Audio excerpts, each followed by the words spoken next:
Setelah masuk di kamar dia itu dilihatkan dengan sosok yang gantung.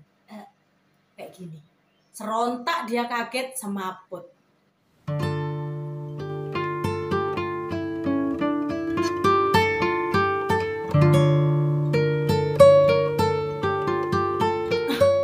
Saya kaget dari itu. Apakah yang aku alami selama ini adalah perempuan yang bunuh diri kemarin itu? Saya berpikir kayak gitu, cuman aku nggak pernah ngomong. Aku nggak pernah ngomong kayak gitu. Aku singkat cerita masih menjelaskan.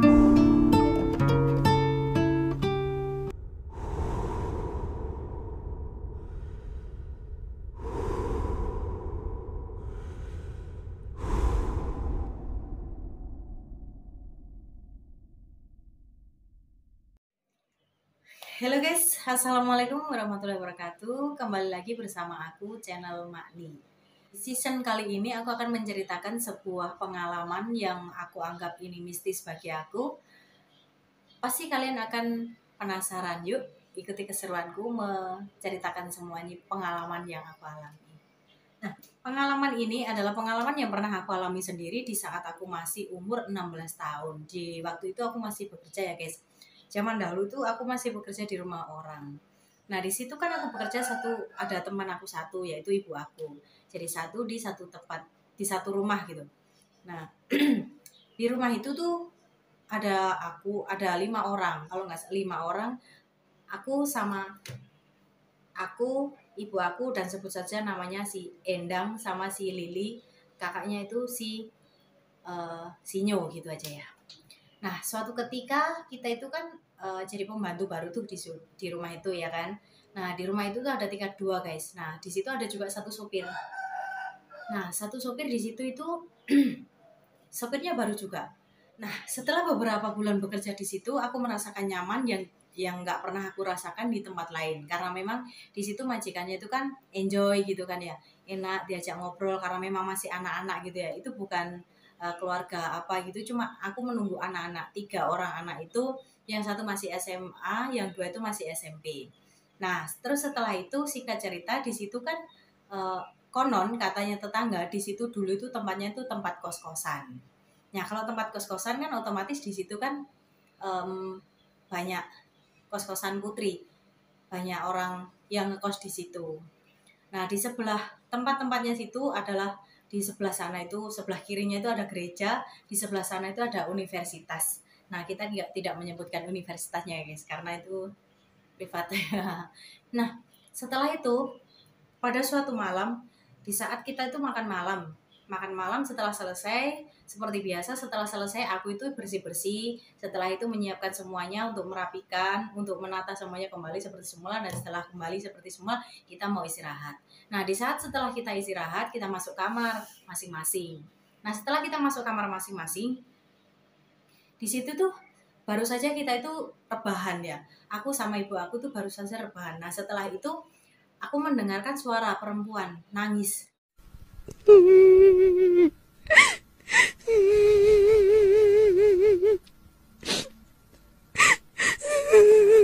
Aku kira itu noni aku kira si Endang atau si Lili gitu ya.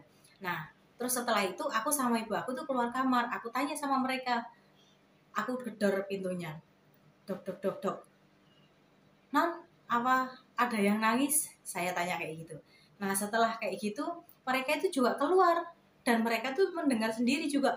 Mereka tuh mendengar semua jeritan tangisan yang tidak pernah kita pikirkan sebelumnya, tangisan yang seakan-akan menempel di telinga kita gitu.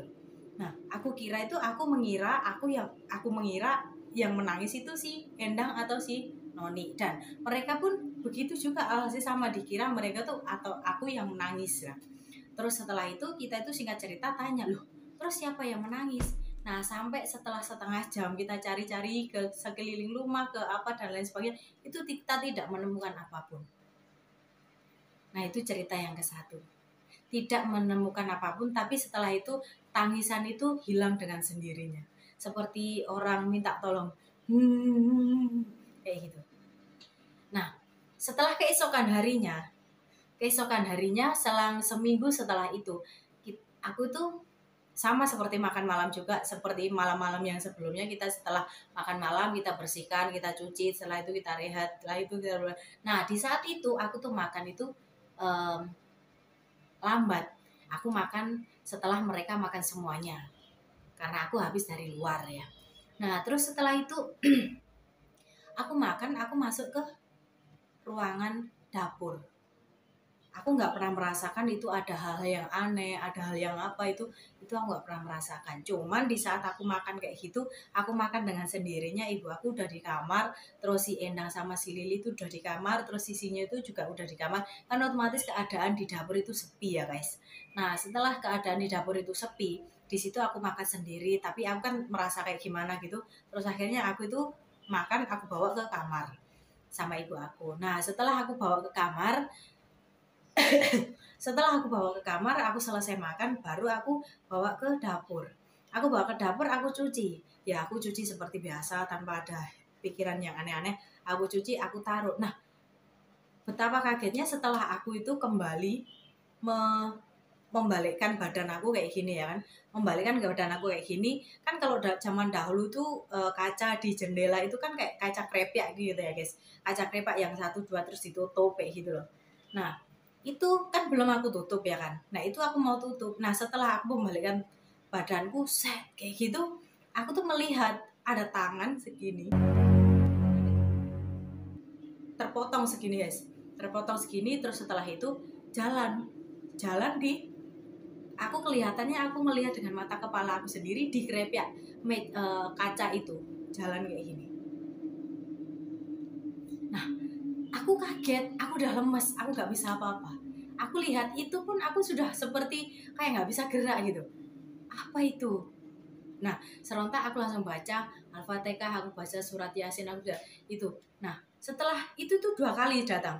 Aku sambil berdiri sambil melotot, sambil melihat dan aku nggak bisa gerak. Itu 2 kali datang, jalan kayak gini guys. Coba bayangkan. Nah, setelah itu aku bisa gerak itu setelah si Endang itu keluar kamar, dia mau ke kamar mandi. Nah, aku terdengar dengan suara ketukan pintu, tutupan pintu itu baru aku bisa sadar. Crack gitu. Terus dia tanya, "Loh, ada apa di situ?" Dia bilang kayak gitu.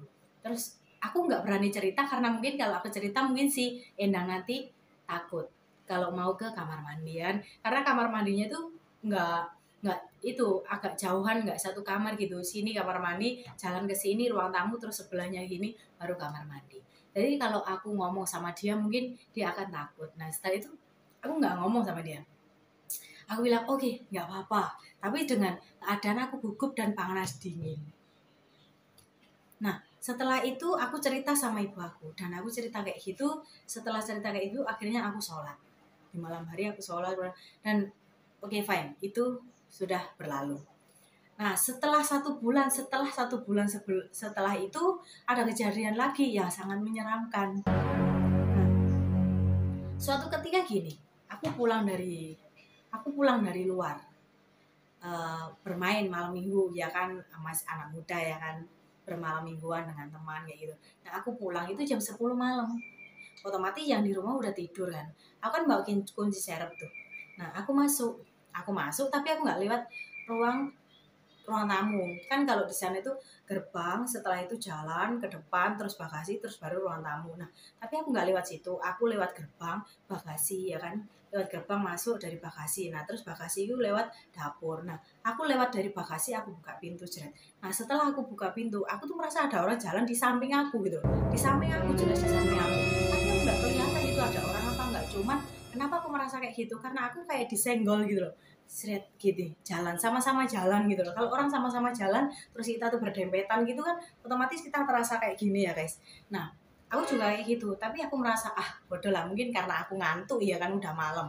Mungkin karena aku ngantuk udah malam, jadi aku merasa oke lah, nggak masalah. Nah setelah itu aku jalan melewati garasi. Aku melewati garasi itu. Setelah aku melewati garasi itu, aku masuklah dapur di mana aku yang kapan hari ketemu dengan tangan yang jalan itu ya guys. Nah terus setelah itu aku masuk ke kamar aku. Setelah masuk ke kamar aku, ibu aku udah tidur tuh ya. Terus setelah itu aku rebahan karena memang aku satu kamar dengan ibu aku. Aku rebahan, aku cuci tangan, cuci kaki dulu. Sebelum aku rebahan itu cuci tangan, cuci kaki dulu masuk ke kamar mandi. Nah setelah itu aku rebahan belum sampai aku bisa tidur. Aku cuman melihat kayak gini, kalau zaman dulu belum ada HP ya guys, karena aku gak punya HP. Nah terus setelah itu aku lihat di jendela, bukan di jendela, aku lihat di dinding tembok putih itu guys. Itu kayak orang jalan. Aku udah nggak bisa apa-apa, aku cuma bisa melihat dan melotot. Ada orang perempuan jalan pakai baju putih, rambutnya panjang segini, panjang sekali. Nah terus setelah itu tapi wajahnya nggak dikelihatan, cuman berjalan dengan memperlihatkan belakangnya jalan kayak gini. Itu pun lewat di dinding tembok. Jadi sama-sama putih, cuman kelihatan seperti samar-samar kayak ada bayangan lewat gitu loh guys. Tapi itu uh, terlihat nyata banget di mata aku karena memang aku belum tidur, karena aku hanya rebahan waktu itu ya kan. Nah terus setelah itu aku merasa kalau ini udah gak beres, ada apa gitu ya kan. Nah ada apa, aku cuman diem ya, aku sama baca sholawat, baca apa dan kayak gitu. Setelah kayak gitu aku nggak bisa apa-apa, kayak orang ke apa ya, kayak orang ketindihan kayak gitu. Jadi kalau lihat-lihat itu aku tidur tapi mataku itu terbuka tapi aku lihat sesuatu kayak gitu. Nah itu berjalan di depan mata aku, dia tuh berjalan. Nah karena memang berjalan kayak gitu, karena aku memang kelelahan, aku mungkin berpikir ya mungkin kelelahan ya. Itu dalam satu satu momen 2 kali pertemuan setan itu sama aku. Wih. Nah terus setelah itu ya kan, setelah itu lagi keesokan harinya aku kan sudah merasa nggak enak ya. Akhirnya aku ke tetangga, berjalan ke tetangga, aku tanya. Pas waktu zaman dahulu itu nggak ada telepon, aku teleponnya di wartel gitu guys. Nah setelah aku telepon di wartel ya kan, aku telepon kayak gini. Setelah telepon aku diajak ngobrol sama Bu RT, karena memang yang punya wartel itu Bu RT daerah situ, di kampus itu. Nah setelah itu ngobrol-ngobrol, dia bertanya, kamu sudah betah ya di situ, sudah lebih dari 1 tahun. Bu RT-nya bilang kayak gitu ke aku. Aku bilang iya Bu, emang kenapa, kan bilang gitu ya. Terus si Bu RT bertanya, soalnya yang dulu yang kerja di situ tuh nggak pernah lama. Di situ itu yang kerja hanya 1 sampai 2 bulan, mungkin setelah itu pergi. Kalau kayak gitu ya, pokoknya sebelum kamu itu cuman kerjanya itu cuma 1 sampai 2 bulan, setelah itu ya wis pergi lagi. Tapi kamu di situ udah lama, nggak apa-apa ya, enak katanya gitu. Aku terus bilang iya ya, namanya kerja ya kayak begini. Terus singkat cerita dia itu cerita dengan banyak hal. Dia cerita kalau dulu itu di situ tempat kos-kosan putri, karena memang di sebelahnya itu adalah universitas yang sekarang ini masih beroperasi, masih berjalan. Nah setelah dia cerita, banyak perempuan yang di situ. Dulu itu kos-kosan itu yang paling rame karena memang di situ gang situ ada kos-kosan di sebelah, ada 2 tempat. Di sebelahnya Bu RT itu, terus yang saya tempati itu juga. Nah, karena yang saya tempati itu sekarang sudah berganti orang, akhirnya dijual kepada majikan saya. Nah, setelah itu Bu RT itu singkat cerita ngomong, dulu itu di situ pernah ada perempuan yang bunuh diri. Nah, saya kaget dari itu. Apakah yang aku alami selama ini adalah perempuan yang bunuh diri kemarin itu? Saya berpikir kayak gitu, cuman aku nggak pernah ngomong. Aku nggak pernah ngomong kayak gitu. Aku singkat cerita masih mendengarkan kata-kata si Bu RT, ceritanya si Bu RT, ya kan. Nah, terus si Bu RT ngomongnya kayak gini, "Duh, kok bisa? Kenapa, Bu?" Saya bilang kayak gitu. Ya kan memang aku juga nggak ngerti ya. Akhirnya aku korek-korek cerita dia itu.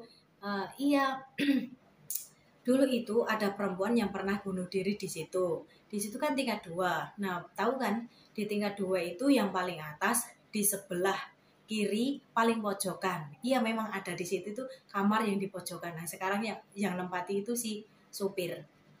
Nah, terus setelah itu aku bilang, "Iya, Bu, ada." Nah, dulu ditemukan di situ karena memang dulu itu dia tuh bunuh diri di situ. Belum tahu apa maksud dia bunuh diri, belum tahu kronologinya gimana, cuman ditemukan hanya dia bunuh diri, mungkin karena cowok atau apa juga nggak ngerti kayak gitu. Nah, tempat persisnya itu adalah di kamarnya si sopir.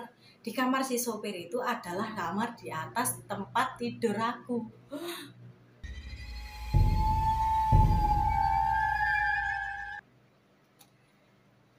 Nah, terus setelah itu aku kayak gini, apakah mungkin orang yang telah memperlihatkan wajah dia ke aku dengan tangan dia yang terpotong, dengan apa itu, apakah si orang yang bunuh diri tadi atau bukan? Aku juga nggak ngerti ya kan. Tapi ciri-ciri orang yang diceritakan sama si Bu RT tadi itu sama persis seperti yang aku lihat di tempat tidur waktu aku rebahan, yaitu rambutnya panjang, badannya lurus, kurus kayak gitu. Tapi aku nggak pernah lihat wajahnya itu bagaimana, cuman kayak gitu. Nah, setelah itu aku mendengarkan cerita dari Bu RT. Akhirnya aku pulang dan aku berbicara dengan ibu aku di rumah, di rumah situ. Nah, aku ngomong kalau Bu RT itu cerita kayak gini, tentang kayak gini, terus kenapa aku juga pernah ditemui dengan hal-hal yang seperti ini. Nah, setelah itu ibu aku cuma ngomong, nggak usah berbasa-basi yang aneh-aneh, nggak usah dipikiran, yang penting kamu doa aja. Ya aku nggak pernah berpikir yang aneh-aneh. Akhirnya aku berdoa, semoga kalau memang ada kayak gini ya diperbaiki jalannya, supaya kalau orang Jawa ngomong itu padang odalane jembaro kuburi kayak gitu. Nah, setelah itu singkat cerita kan beberapa bulan ke depan itu udah fine, nggak ada masalah, nggak ada apa ya kan, udah selesai, udah clear, kayak nggak pernah ada sesuatu lagi gitu guys. Tapi setelah itu jangan salah, di situ pada waktu malam Jumat Kliwon, persis di malam Jumat Kliwon itu aku lihat. Di malam Jumat Kliwon aku lihat di situ itu pas aku mau keluar ke kamar mandi, karena memang kamar mandiku itu gini, di depanku ini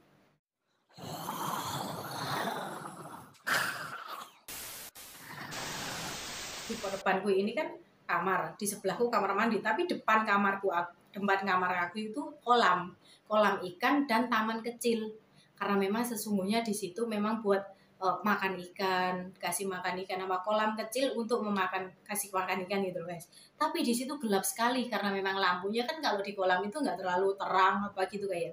Di situ cuma dikasih lampu penerang untuk lampu tangan. Nah, di situ pas malam sekitar jam 2-an aku tuh keluar karena aku mau kencing gitu ya malam. Nah, aku buka pintu seret. Mungkin karena aku masih ngantuk, aku nggak lihat di situ di depan kolam tadi, aku nggak lihat. Aku langsung masuk ke kamar mandi sebelah aku. Nah, setelah aku kencing, setelah itu aku keluar. Nah, setelah aku keluar, aku kaget dengan serontak di depan kamar mandi, di depan aku ya kan, di depan aku di kolam itu ada orang duduk yang berwajah kayak menyeramkan gitu guys, hitam dia itu berhadap ke kiri gitu ya, hadap ke kiri, otomatis gini menyampingi aku gitu guys. Aku kelihatan wajah dia nggak begitu kelihatan, cuman aku kelihatan serempak dia itu wajahnya seram. Nah, terus badannya hitam sekali, terus kayak mungkin kalau itu kelihatan kayak genderuwo gitu guys. Cuman dia itu matanya hidup gitu, merah kayak gini. Nah, itu aku takut karena memang kesorotan sama lampu yang hanya agak terang-terangnya, nggak begitu terang banget, ya kan? Terang itu mungkin aku kelihatan di situ gitu. Nah, di situ setelah itu setelah itu aku lihat itu, aku takut sekali. Aku lari, aku buka pintu, langsung aku masuk di kamar, aku tutup. Aku ngomong sama ibu aku, ada ini. Nah, ibu aku tuh pertama nggak percaya guys. Pertama nggak percaya karena ibu aku memang yang ngantuk gitu ya mungkin. Nggak percaya, udahlah tidur aja, mungkin kamu ngantuk ya kan. Terus akhirnya enggak, aku masih lihat. Coba dilihat kalau masih ada mungkin ya. Kamu bisa lihat, kalau nggak ada ya mungkin udah hilang. Aku bilang kayak gitu. Nah, tapi dengan rasa penasaran, ibu aku juga melihat guys. Ibu aku juga melihat, akhirnya dibuka pintunya. Dibuka dan itu masih duduk di situ guys. Barang itu masih duduk di situ. Nah, serentak ibu aku juga kaget. Kenapa ada kayak gini? Dia kaget gitu loh. Ya kan, dia kaget. Nah, terus dia kaget, ya masuk, dia tutup pintu, terus dia berdoa, baca doa. Setelah itu ya akhirnya kita tidur dengan keadaan berdoa dengan capek. Nah, terus besoknya, hari keesokannya, aku kan punya kayak abah gitu ya, abah kiai gitu. Kan aku sudah sering kayak gitu, pertama kayak gitu aku mungkin aku berpikir di situ di situ perkenalan sebelumnya. Tapi kok setelah itu lama kelamaan kok selalu ada apa dan apa, kan bikin aku takut tuh. Nah, setelah itu aku berkunjung ke rumah abah ya kan. Berkunjung ke rumah Abah dan aku bertanya dengan hal-hal yang telah aku alami kayak gini. Aku bertanya sama si Abah. Nah, si Abah itu cuma ngomong sama aku, katanya nggak apa-apa, itu nggak akan ganggu kamu kok. Cuman itu rumah kan sudah lama nggak ditempati. Mungkin si penunggunya di situ tuh merasa nggak enak karena sekarang ada yang nempati gitu. Jadi kamu nggak usah terlalu over gitu. Kalau kamu pernah ditemui sama dia atau apa, kamu kirimi doa. Setelah itu kirimi doa, karena memang iya dulunya di situ tuh ada yang bunuh diri. Terus setelah bunuh diri itu mungkin masih belum ada yang mendoakan atau apa, keluarganya atau gimana, dan di situ masih ada sisa-sisa roh dia atau gimana gitu loh guys. Jadi setelah itu ya akhirnya kita selalu berdoa setiap malam Jumat itu, selalu mengirimkan surat Yasin, baca doa, baca apa kayak gitu. Tapi jangan kira sampai di sini selesai, belum selesai. Nah setelah itu suatu ketika si sopir itu pulang malam sekali. Ya kan dia bawa kunci rumah tuh. Nah setelah bawa kunci rumah, sama dia tuh masuk bukan dari ruang tamu, tapi dia masuk dari bagasi. Nah dari bagasi itu dia itu bukan masuk langsung ke dapur. Biasanya kalau dia tuh lewat masuk ke dapur lewat depan kamar aku, lalu naik ke lantai atas tempat tidur dia di atas aku, ya kan. Tapi dia tidak, dia itu lewat di bagasi itu kan ada tangga juga yang naik ke atas, ya kan. Itu jarang dilewati manusia. Ya memang dilewati tapi jarang kan, karena atasnya itu kan gudang, ya kan. Atasnya itu gudang. Jadi kalau mau ke situ cuman kalau mau ke gudang saja. Tapi dia lewatnya situ karena mungkin dia berpikir dia nggak mau ganggu, ya kan. Nggak mau ganggu kalau dia lewat jalan di depan kamar aku, mungkin dia berpikir ganggu atau apa jalan aku atau apa gitu. Dia pulangnya tuh kalau saat itu tuh jam 2:30 pagi. Karena mengantar barang kemana gitu aku nggak ngerti. Dia itu lewat di gudang, jalan ke gudang. Nah, tok jalan naik. Nah setelah itu katanya dia itu setelah masuk di kamar dia itu dilihatkan dengan sosok yang gantung kayak gini. Serontak dia kaget, semaput. Katanya kayak gitu. Nah terus paginya setelah dia semaput, kita juga nggak ngerti kan, malam kan dia kan semaput tuh. Nah paginya itu mulai jam 7 kok biasanya udah turun, itu kok belum turun gitu ya. Terus setelah itu aku notok kamar dia nggak nyaut, nggak nyaut, 1-2 kali nggak nyaut. Akhirnya aku buka karena memang kamar dia itu nggak dikunci, ya kan. Aku buka, aku bangunkan dia, hei bangun, aku bilang bangun kayak gitu, aku bilang bangun. Nah terus setelah itu dia bangun, dia kaget kayak gini, kayak orang kaget itu loh, kalau dibangunkan kaget banget, dia langsung bangun kaget kayak gitu. Nah aku tanya, ini kenapa, aku bilang kayak gitu. Terus dia itu nggak mau cerita, cuman ayo turun, dia bilang kayak gitu. Pintunya itu langsung ditutup. Dia turun, terus dia di meja makan, dia cerita semuanya ke aku, ke ibu, dan ke anak-anak juga. Kan di situ kan pagi, kalau pagi itu mereka itu kita makan bareng-bareng ya guys. Makan pagi, makan malam. Kalau makan siang kan nggak ada orang di rumah, jadi kita makan sendiri. Jadi makan pagi, makan malam itu kita kumpul di meja. Nah terus setelah itu dia tuh cerita, aku semalam pulang 2:30 pagi. Nah aku sengaja nggak lewat depan kamar kamu dikarenakan aku takut ganggu kalau aku jalan sering-sering kayak gitu. Nah aku lewat di jalanan gudang. Nah setelah aku lewat jalan gudang, aku masuk kamar aku. Pertama aku masuk sih kayak hawanya memang dingin, tapi aku merasa sudahlah, karena memang sudah pagi, mungkin aku merasa hawanya sudah beda gitu ya. Pagi itu dingin. Nah setelah itu aku masuk kamar itu aku kaget dengan serentak, aku buka pintu lah, baru aku tutup jret, aku lihat ada yang gantung diri kayak gini. Aku langsung nggak bisa apa-apa, aku langsung semaput. Nah pagi tadi itu kalau aku nggak dibangunkan sama dia, mungkin aku juga nggak bangun, karena aku memang udah nggak tahu aku di mana. Dia bilang kayak gitu. Terus aku bilang, oh iya dulu Bu RT bilangnya di sini pernah ada orang yang bunuh diri, aku bilang kayak gitu. Nah setelah itu aku tanya ke Abah apa yang minta. Nah aku harus, kalau kita pernah ditemui kayak gitu, kita harus banyak doa. Tapi alhamdulillah untuk saat ini aku sudah mengirimkan doa-doa. Kalau hari Jumat aku sudah membacakan Yasin, walaupun nggak lama, nggak apa ya. Jadi aku minta tolong bagi yang kamu kan Islam. Kalau si Endang sama si Lili kan Kristen. Jadi kalau kita pagi hari Jumat gitu kita bacakan doa, karena memang mungkin mereka itu minta doa dari kita. Nah, setelah itu aku kasih tahu sama si supir kalau kita itu harus banyak mengaji, kita harus banyak mengirimkan doa. Dari situ kita udah nggak pernah diganggu lagi. Nah, singkat cerita dari aku, jangan lupa like, komen, dan subscribe jika suka cerita dari aku biar tidak ketinggalan video-video selanjutnya dan cerita seru selanjutnya. Bye-bye.